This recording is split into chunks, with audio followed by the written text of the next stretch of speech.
కాయ్ TV ప్రేక్షకులకు స్వాగతం సుస్వాగతం. ఈరోజు మనం మహారాష్ట్రలోని పవిత్ర పుణ్యక్షేత్రమైన శ్రీ నాగనాథేశ్వర స్వామి ఆలయం గురించి తెలుసుకుందాం. ఈ ఆలయం శివభక్తులకు ముఖ్యంగా నాగదోష నివారణ కోసం దర్శించే వారికి అత్యంత ప్రసిద్ధమైన పుణ్యక్షేత్రం. శ్రీ నాగనాథేశ్వర స్వామి ఆలయం మహారాష్ట్రలోని ప్రభాస్ రైల్వే స్టేషన్ సమీపంలో ఉంది. ఈ ఆలయం శివుడి నాగరూపంతో కొలిచే పవిత్ర క్షేత్రం.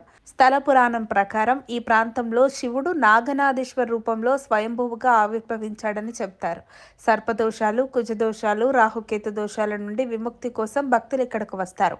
ఒక పురాణ కథనం ప్రకారం ఒక భక్తుడు తన కలలో శివుని దర్శనం పొంది ఈ ప్రాంతంలో స్వామి విగ్రహాన్ని కనుగొన్నాడు. ఆ తర్వాత స్థానిక రాజులు లేదా భక్తులు ఈ ఆలయాన్ని నిర్మించారని విశ్వసిస్తారు. ఖచ్చితమైన చారిత్రక ఆధారాలు ఆలయ నిర్మాణానికి లేనప్పటికీ ఈ ఆలయం సాంప్రదాయ శైవ శిల్పకళ శైలిలో నిర్మితమై ఉంటుందని ఊహిస్తారు. గర్భగుడిలో శివలింగం నాగరూపంతో ఆకర్షణీయంగా ఉంటుంది. శివ ఆలయాల్లో రుద్రాభిషేకం అత్యంత పవిత్రమైన పూజ. శ్రీ నాగనాథేశ్వర స్వామి ఆలయంలో రుద్రాభిషేకం సాధారణంగా ఉదయం 6 గంటల నుండి 8 గంటల వరకు జరుగుతుంది. ఈ అభిషేకంలో పాలు, పెరుగు, తేనె, చందనం మరియు పవిత్ర జలంతో స్వామివారిని స్నానం చేయిస్తారు. రోజు ఉదయం 8:30 గంటలు మరియు సాయంత్రం 4 గంటల సమయాల్లో సాధారణ అభిషేకం జరుగుతుంది. ఇందులో పాలు, గంధం మరియు పుష్పాలతో పూజలు నిర్వహిస్తారు. బిల్వార్చన, బిల్వ ఆకులతో స్వామివారిని అర్చన చేస్తారు. ఇది ఉదయం 9 గంటలకి జరుగుతుంది. నాగదోష నివారణ పూజ. నాగదోషం ఉన్నవారు ఈ పూజను శ్రావణ మాసంలో లేదా నాగపంచమి రోజున చేయిస్తారు. సాయంత్రం 5 గంటలకి శివ సహస్రనామాలతో అర్చన జరుగుతుంది. నాగపంచమి, శివరాత్రి మరియు కార్తీక మాసంలో ప్రత్యేక పూజలు, అభిషేకాలు జరుగుతాయి. నాగపంచమి రోజున భక్తుల సంఖ్య ఎక్కువగా ఉంటుంది. ఈ ఆలయానికి వెళ్ళినప్పుడు చుట్టుపక్కల దగ్గరలో ఉన్న ఆలయాలు తెలుసుకుందాం. ముందుగా మహాబలేశ్వర ఆలయం. ఈ ఆలయం పంచగంగా నదుల సంగమం వద్ద ఉంది. శివుని పవిత్ర క్షేత్రంగా ప్రసిద్ధి చెందింది. ఎల్లోరా గుహలు. శ్రీ నాగనాథేశ్వర స్వామి ఆలయం నుండి దాదాపు 200 కిలోమీటర్ల దూరంలో ఉన్న ఎల్లోరా గుహలు శైవ, జైన, బౌద్ధ ఆలయాల సమాహారం. కైలాసనాథ ఆలయం ఇక్కడ ప్రధాన ఆకర్షణ. గ్రీష్ణేశ్వర్ జ్యోతిర్లింగ ఆలయం. అంతేకాకుండా ద్వాదశ జ్యోతిర్లింగాల్లో ఒకటి, శివభక్తులకు అత్యంత పవిత్రమైన క్షేత్రం.